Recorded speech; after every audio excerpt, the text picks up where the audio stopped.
Ngayon mga lodi, no, nakakabit na tayo ng ating end flashing. Atras mo pa, Di. Malaki pa yan, oh. Tingnan mo yung ano. Pag ganun, pataas. Sige pa. Guhitan mo kasi yung ano. Mag-iwan ka lang ng 2 cm dyan sa ibabaw. Ay mga lodi, baguhan pa lang kasi natin mga tropa. Mag-iwan ka ng 2 cm dyan. Yan. O yan. Hindi pa natutuloy. Ay. Bakit kahaba naman? Hindi, dito sa gilid ito kasi alisin nyo pala muna. So, yan. Diyan sa kanto nung yan. Yan, 2 to 3 cm. O yan, 2 cm. Dito sa baba, para makita mo kasi matatakpan ng ano. Yan. O yun, itapat mo ngayon yung dulo dyan. Oh, yun. O, nakuha mo? O, idikit mo daw dito sa baba. Tingnan natin kung nakalinya. O, sige yan, i-rivets mo na yan. I-rivets mo na yung ibabaw. So, tingnan mo rin, ano mo, Ching, kung nakasintro yung dulo niyan, tsaka yan. Kahit isa lang muna, para hindi lang malaglag. Yan. Ito. Kunin mo muna yung, tanggalin mo muna. Kunin mo yung hulog niyan, yung level ng ano, ibababa mo pa yan, oh. Yung dulo niyan, ibaba mo. Idiin mo pababa. Yan, kasta. Yan. Tapos, lagyan mo ng rivets yung ilalim. Hindi, ito. Yan, yan. Para hindi na siya gumalaw. So, ito si Reggie pa. Ulit-ulit na lang to. No. Hindi, okay na yan. Sige, ano mo na. Ilagyan mo ng rivets. Yan.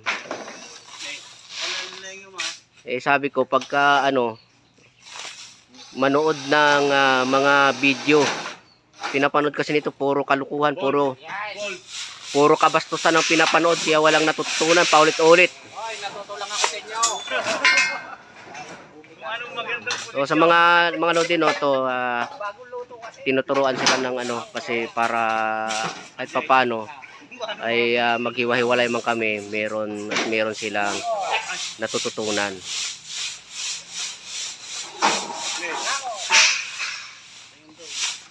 So dito kukunin muna nila yung tamang sukat din. Doon may thick screw. Ayun, turo mo nga, Ching, yung thick screw. Ayan, yung thick screw na yan, yun yung stopper ng ng ating end flashing para hindi na lumaylay dito sa baba. O yun, naka-fix na. O yun, doon sa tapat sa guhit. Ayo. Okay, yan. I-rivets mo muna diyan.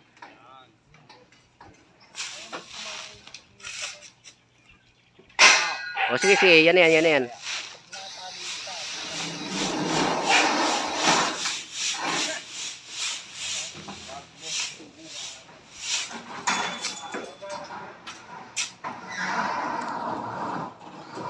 So, lang yan sila diyan, mga lodi, no, nakadapa. Taas mo konti, Ching. Baba pa. Baba konti. Ay, taas. Yan. Dito muna, G, sa sa mababa kasi yung nyo, yung stopper na nilagay. O, yan. Pwede na yan.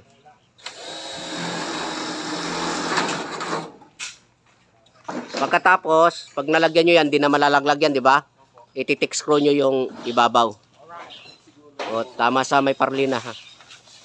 So, diyan kasi sa ibabaw, mga lodi, hindi kami gumagamit ng rivet.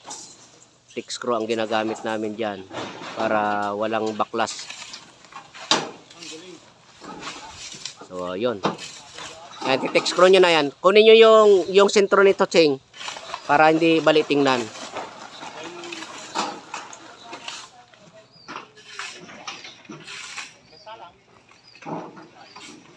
Huwag nyo isandal sa sa nipa kasi may nakabind na isa yan, oh. Oh. Dapat yan malayo. Oh, yan oh. Sige, tick screw na. O, dalawa na kayo diyan. So, ang target namin dito, isang araw lang to na malagyan namin ng end flashing lahat. So binuo na namin yan bago inakyat para hindi na mahirapan magdugtong-dugtong pa dito.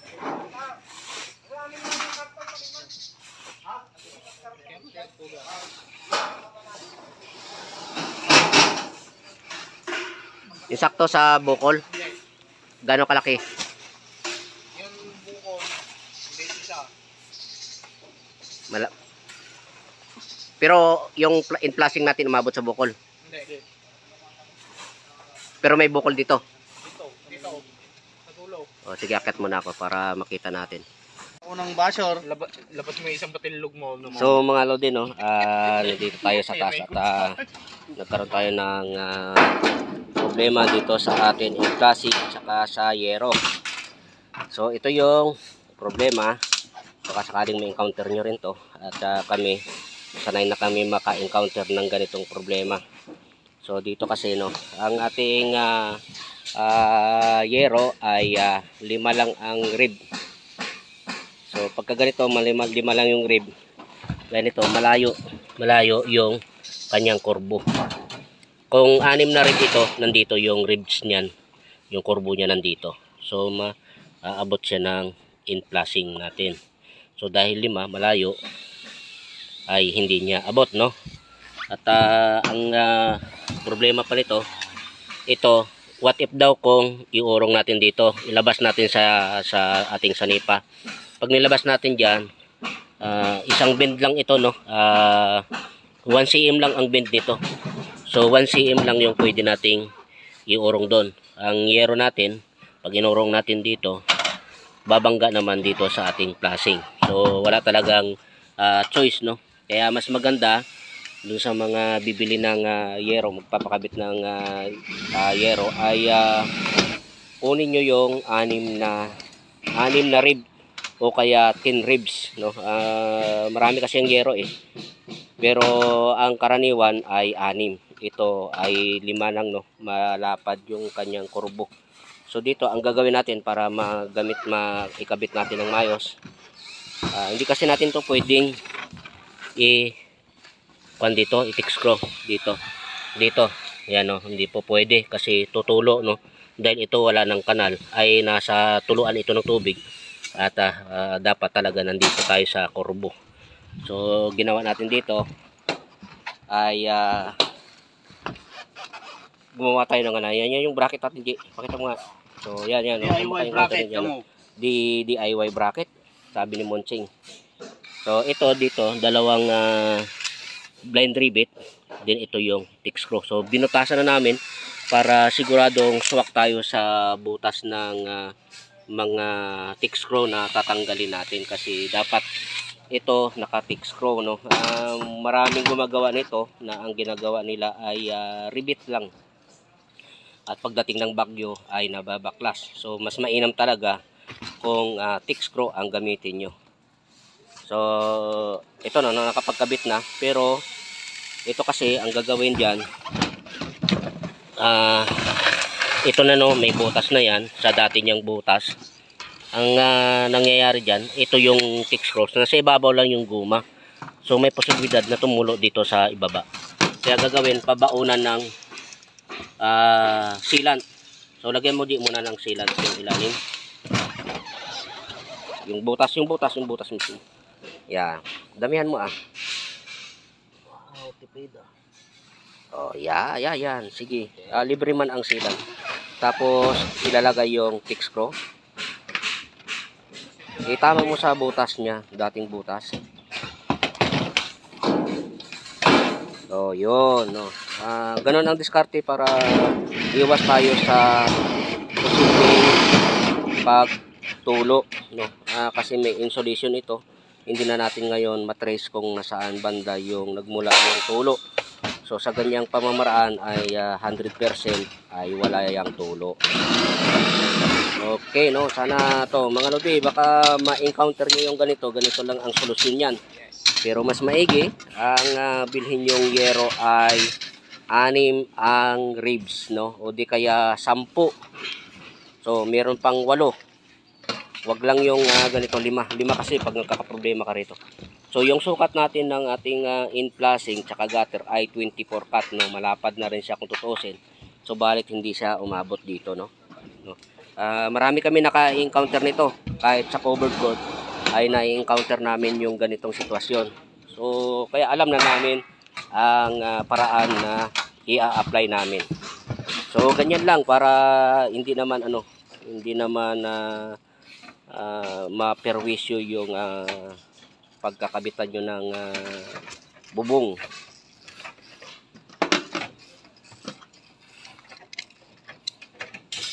So, pabaunan muna ng ayun yung pinaka-the best dyan. Kasi ang guma ng Tixcro, siya yung tumitigil ng tubig, no, para hindi makapasok sa loob ng yero. At kung nasa ibabaw yan, ay malamang tutulo na yung doon sa pagitan ng yero tsaka yung bracket. So mapapansin nyo dito ay matigas na to, no? Matigas. Ayan. Yan, matigas. Tsaka hindi na to papasukin ng tubig ay ng hangin kasi nandito siya, no? Yung ribs niya nandito. Pero mas mainam sana kung umabot dito yan para hindi na tayo gumagawa ng mga bracket na yan. So, kasi kung 6 na ribs ito ay nandito yung bukol niyan. Itong na to, itong tupi nito nandito. Nakatakip dito, insakto dito. Okay? So ito lang naman. At sa kabila ay insakto din dahil medyo kapos ang yero natin doon. Kapos ng PCM. Kaya makapag thick screw tayo sa gitna. So yun mga lodi, no, dahil na-fix na natin yung ibabaw, kahit nakadapa na sila dyan, okay na. So then ang rivet natin dyan, tapat ng parlina para pantay-pantay naman yung layo ng ating rivet.